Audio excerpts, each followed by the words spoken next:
Welcome back to Lantern Insights, and recently on the channel we've been playing a lot of Whir of Invention and Whir-based lists, just because that's what I enjoy in paper, but decided to branch out a bit. We're playing some Nightlight today. It's very similar to a list that's been played by Taddy a lot in the challenges. He's doing pretty well there, but this list Alex modified a bit, so he added Mox Opals and went 5-0, so we're going to run it through a league today. If you're not familiar with Lantern, it's playing Codex Shredder, which mills target player's top card. You pair that with Lantern of Insight, which lets you see what their top card is and just prevent them from drawing anything relevant. And then this version, we're playing Black-Red.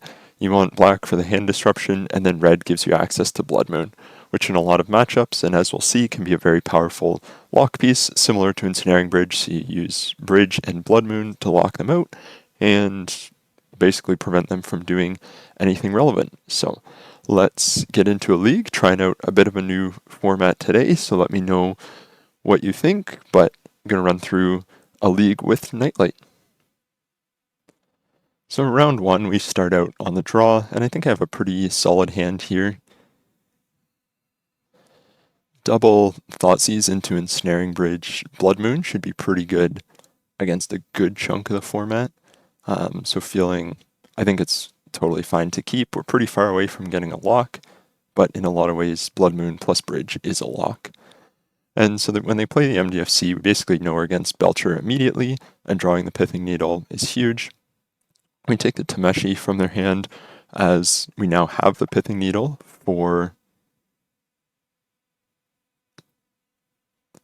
So we have the Pithing Needle for Belcher, so them getting Lotus Bloom isn't really a big deal.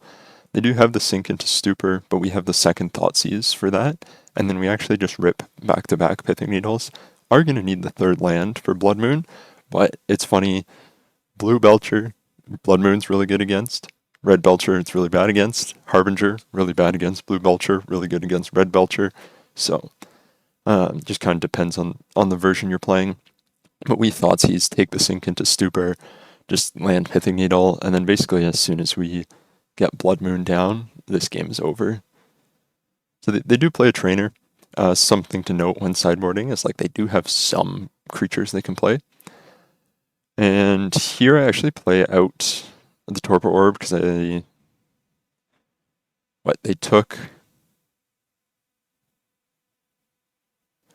revealed the Flare of Denial off of their trainer. So I didn't want to run the Blood Moon into that, and that allowed us to double spell with the Orb and the Needle, which then the Needle did bait the counterspell. And then we were able to safely land the Blood Moon next turn. So just jamming the Blood Moon there, I mean, when it reveals the counterspell, I don't think is ideal.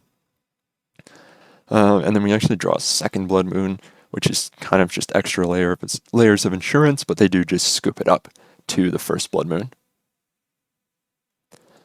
So our game 2 starts on a mulligan. We just can't keep this hand, no mana for the Thoughtseize effects, and we mulligan into basically the best hand in this matchup. So we have Pithing Needle, we have Lantern Shredder, we have Thoughtseize, basically everything we want. They do suspend a Lotus Bloom.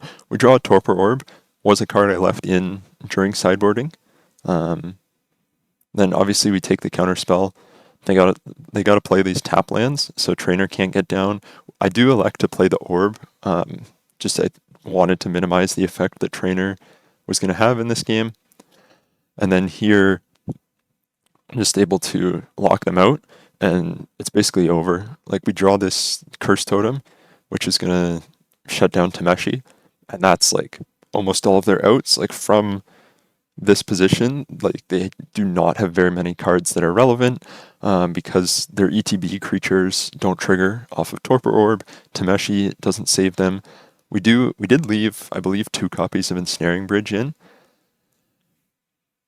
Yeah, so we took out 2 copies, but I still think Tameshi, Thunderclap, Trainer can be relevant. We end up milling a lot of Seagate restorations, and then from here it's we mill them with Codex Shredder when we need to, but honestly, we do want to draw a lot of this stuff. We'd rather use Codex Shredder on ourselves than the opponent. But from here, it's just like keep them off sink into stupor, and we basically have it wrapped up. So pretty clean 2-0 to start things out. Counters the Lotus Bloom, but then we're going to crack the Vexing Bauble to draw a card after this. And then around here, yeah, do start keeping them off some counter magic. It's like we did let some spells go through, but then now we start keeping them off. Disrupting Shoal, like they draw a flare, but they're just going to counter our other Pithing Needles. And like here, yeah, we don't want them to have counter spells in hand because it lets them counter our extra mill rocks, but it's over. So pretty clean 2-0 against Belcher. They do counter this and more stuff happens, but pretty clean win. So round 2 starts off with us mulliganing a couple times. This hand just not with one land and a lot of 2-drops. I think it's going to be pretty slow. This next hand just doesn't have colored mana, and we got Molten Collapse, Profane Tutor, Blood Moon that are all going to be a turn behind. Like you could go for constructs with that line, but I think it's pretty slow. And then here on 5, we do elect to keep. I think honestly on the draw, this is a pretty good 5. Just needs to draw our second land and see what we're up against here. And they lead on a Steam Vents Ragavan. So either something is it or Zoo, as it turns out. So we Thoughtseize, we take the Kavu, as they have Thrall was their other threat and second Ragavan in their hand. So neither of which we particularly cared about. And then here, maybe a mistake to play that Inquisition, but we kind of just never draw a second land and get run over. So the one thing with Profane Tutor is even once you draw the land, you need to draw the land and then have 2 turns. So there's no way we're going to be able to draw the land and get 2 turns. We do mill them just off more threats. They have an Arena of Glory, which is pretty scary if they find basically any of their threats, like it speeds them up by a turn. They do hit a Codex Shredder off of us. I mean, we have the land, but it's going to be too late. And yeah, Ragavan's going to take it with Stubborn Denial on top. Like we're just dead here. It's too slow. Game 2, I got a pretty solid hand here. We can go turn 1 Thoughtseize, turn 2 Profane Tutor, turn 3 Blood Moon, turn 4 Ensnaring Bridge, and that should be pretty good against Domain.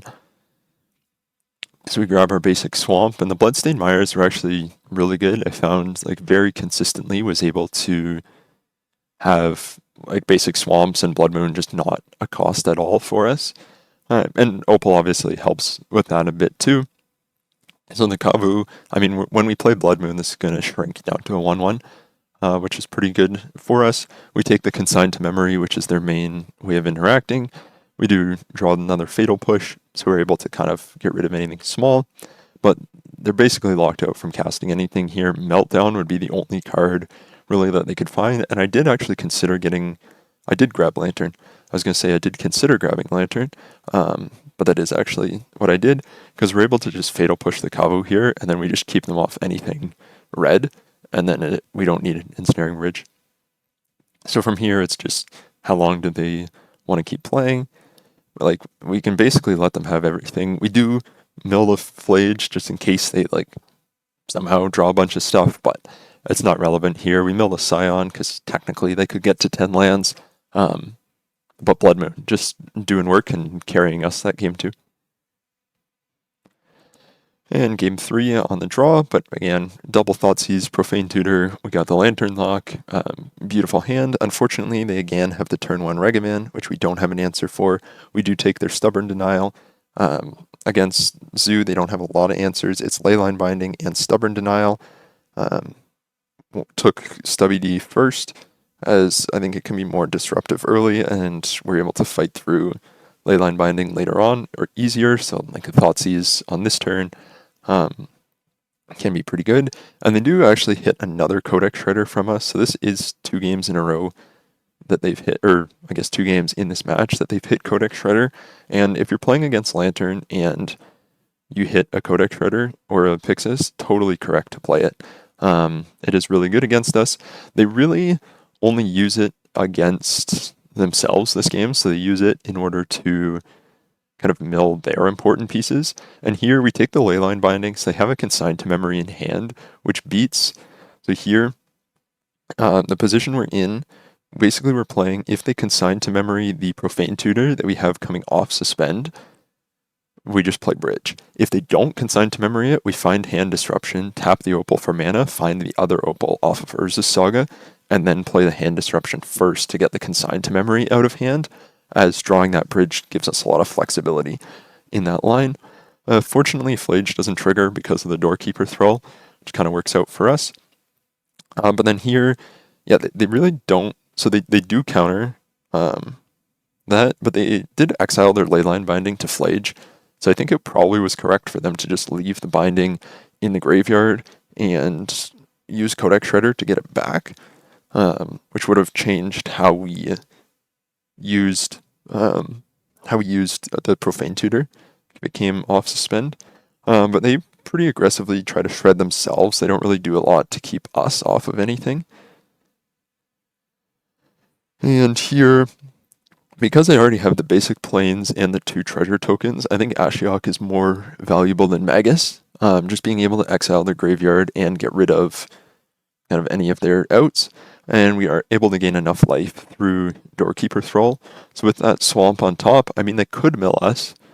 I do think it's an interesting question from their perspective. Are they better off milling themselves into threats? And I think, honestly, the answer is no, because, so here they milled themselves into Leyline Binding, but then I still have a mill rock, so I'm able to respond and just mill the Leyline Binding anyway. So it's probably better used against me. But admittedly, it's pretty hard if you don't play Lantern and then all of a sudden have a Codex Shredder to know what to do with it.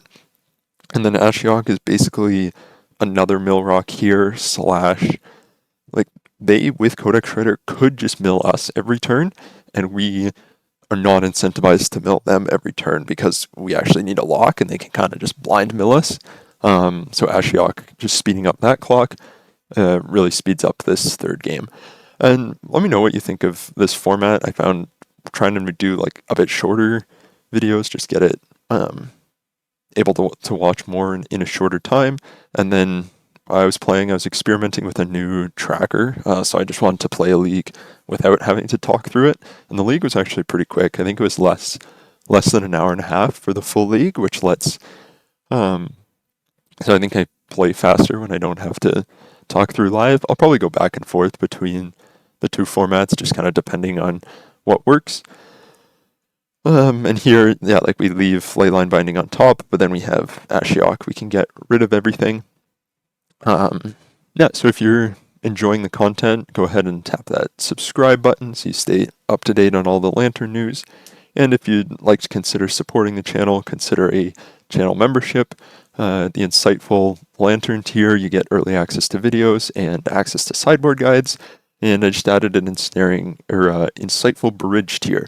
If you'd like me to play your list on stream, once a month I will, I guess not on stream, on the channel. I will play your list on the channel. So, yeah, pretty good start, up 2-0 overall in the league.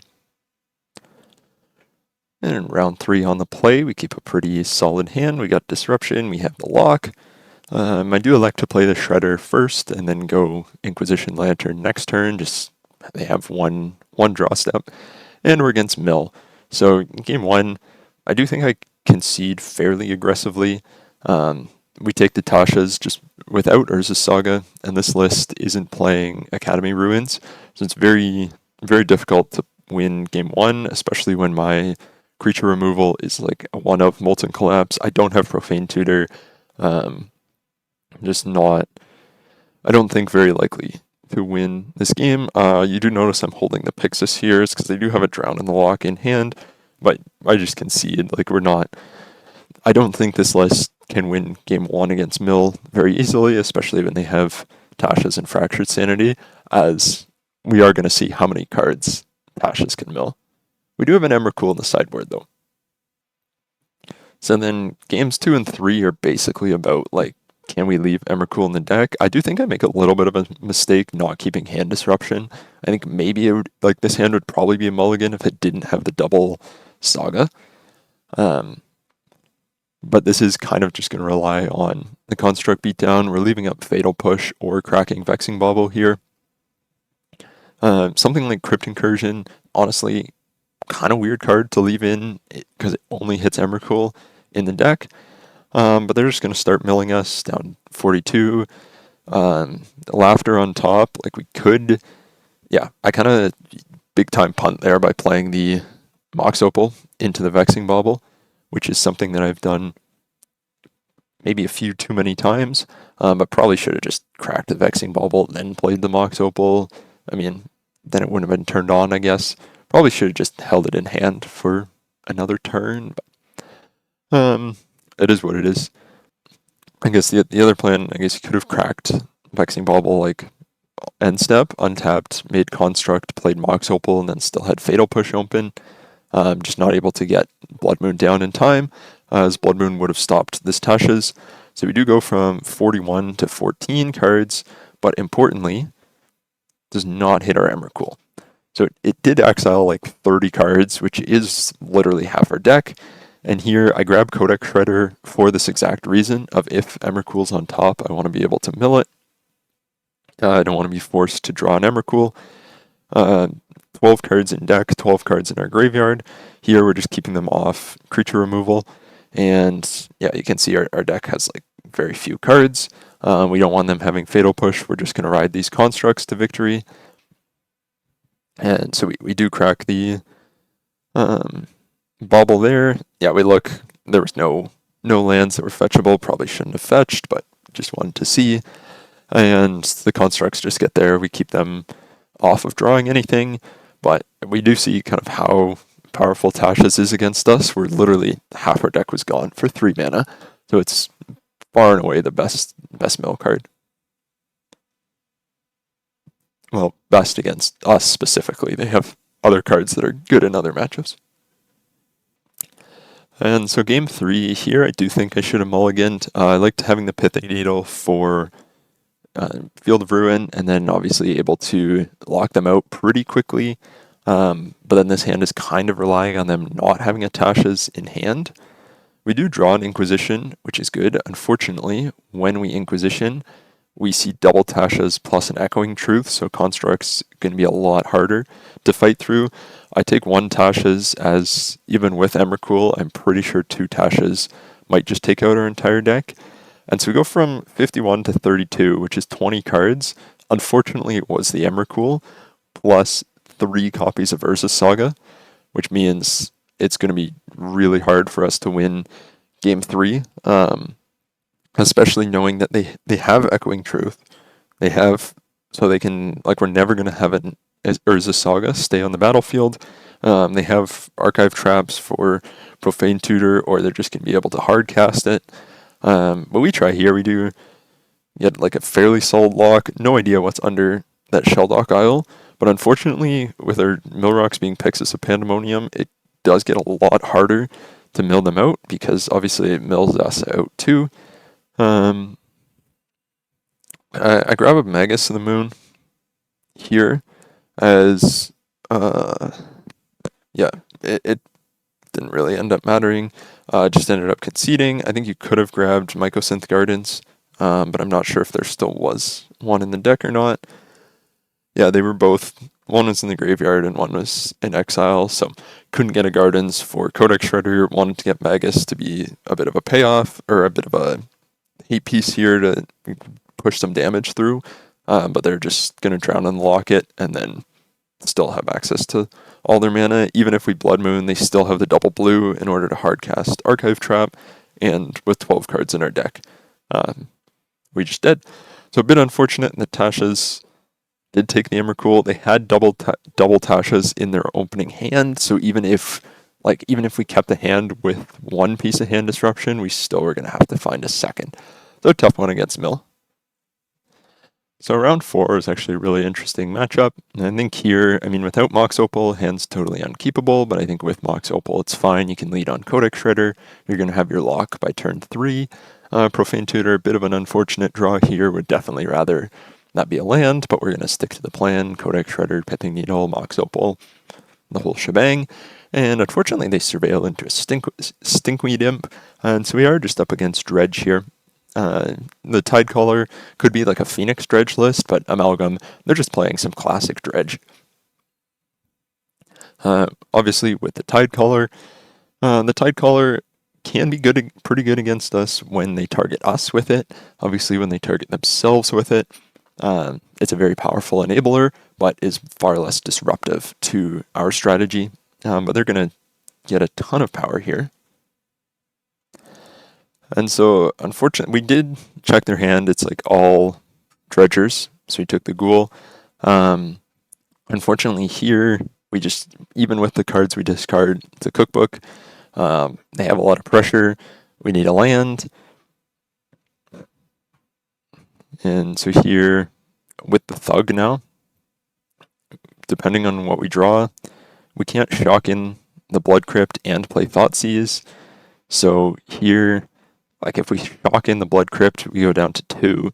We get Mox Opal, like we float mana from Mox Opal, get another Mox Opal, playing Snaring Bridge. So I'm just trying to see if there was a way to stabilize here, because we have 1 mana off the Saga, could have had a second off the Opal, and then third for Bridge. We then discard Profane Tutor, so we have 2 cards in hand, play Blood Crypt tapped.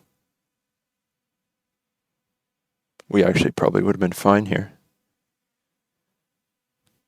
We don't get Codex Shredder. Yeah. Discard the Profane Tutor, having Snaring Bridge down. Because I was thinking we can't shock in the Blood Crypt to play anything. We can't shock and play Thoughtseize. We can't play Thoughtseize. But we could have just taken 2. So actually we might have been fine in this game. A bit of a punt there, but it happens. I guess this is why you review your games. So game 2, I do worry a little bit about this hand, just with the double Profane Tutor. It can be kind of slow, especially against Bridge, or especially against Dredge. You see they're playing Psychic Frog, which I haven't seen a ton of in Dredge, but pretty cool list, all things considered. Lets them discard Dredgers, things like that. But being on the play is pretty important here. Because, yeah, we are just going to land Ensnaring Bridge the next turn. And Creeping Chill, I mean, obviously we have to assume we start at 8. And so we dump everything, Ensnaring Bridge, Mox Opal, just trying to get cards out of hand. They're going to be able to get in for 1, but we're going to grab Grafdigger's Cage with the Profane Tutor, and the next turn we can Grafdigger's Cage, Profane Tutor, and be just fine. Yes, we suspend the Profane Tutor, and they just concede to that. We probably would have cast the Thoughtseize, just make sure they didn't have any other answers, but that was good enough. Kind of unfortunate, we could have just been up 3-0 in the league if I'd counted a bit better in that first game, but we live and we learn. And so this final game was super tight. I did mulligan a decent chunk, which against Dredge is not the worst thing in the world. Unfortunately, do not find an Ensnaring Bridge, which is kind of one of the cards you're mulliganing for, but we do find a pretty quick lock. So that Lantern top deck obviously being pretty good, which we're then going to have to use that to find Bridge, because this is a very Bridge-dependent matchup.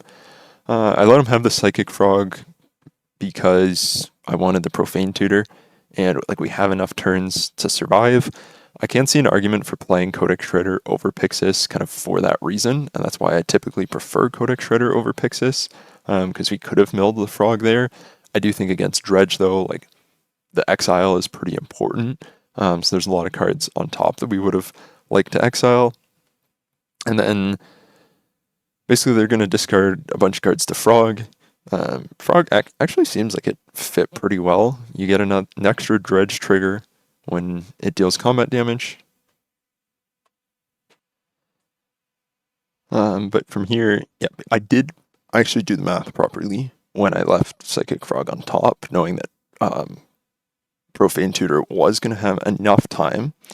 The unfortunate part here is that yeah, so we make one construct to block the amalgam, but then I felt like I had to get Mox Opal with Urza Saga in order to guarantee the third land for in order to be able to cast Ensnaring Bridge. Maybe could have just got Cookbook and and then had to mill myself into a land because I do have to mill myself into a land anyway. It's like I played the Ensnaring Bridge, but then I have to mill myself into a land anyway. So I guess if I had thought about that a bit, but there were opportunities in this game because we're at 4 here,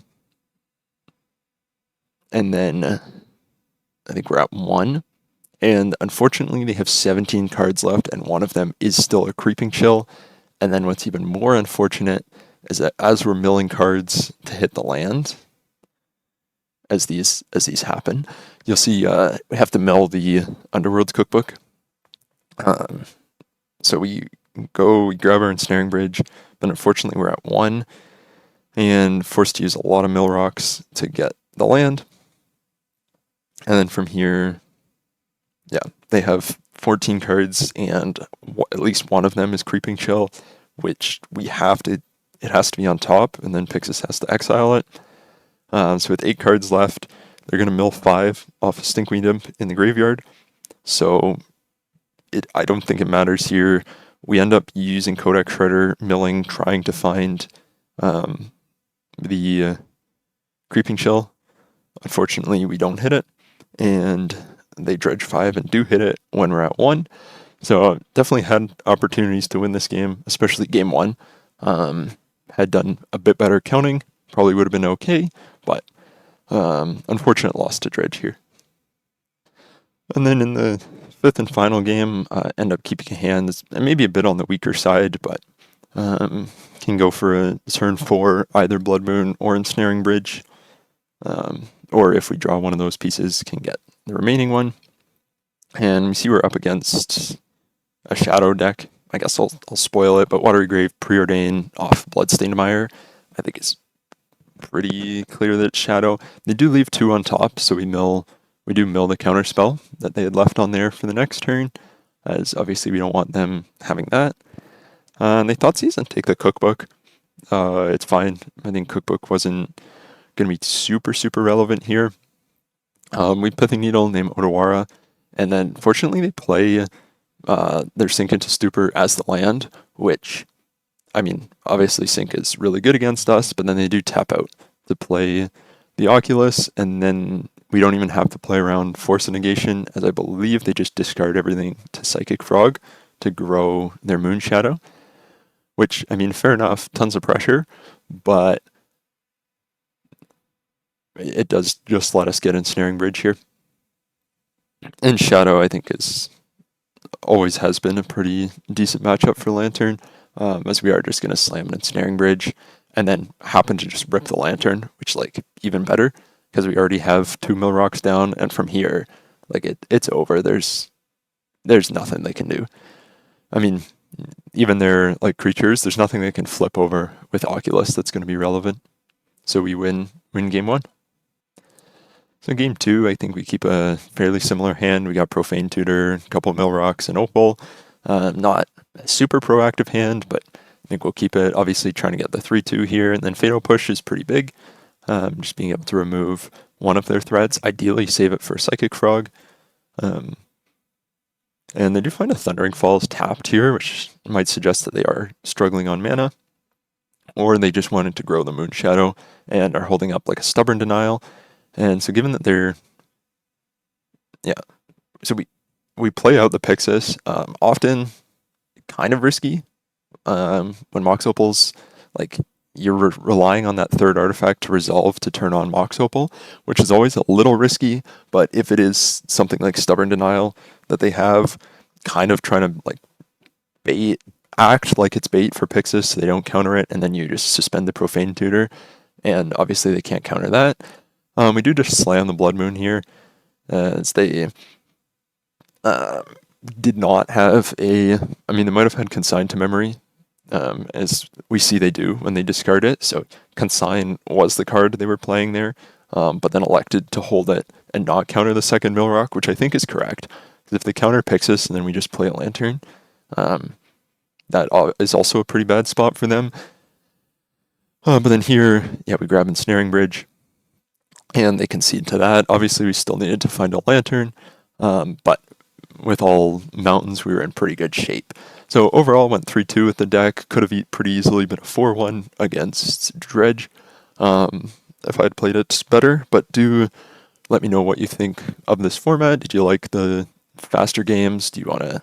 I'll probably alternate back and forth between full, like me talking through everything versus me talking through it after. But let me know what you think, and I will see you guys in the next one.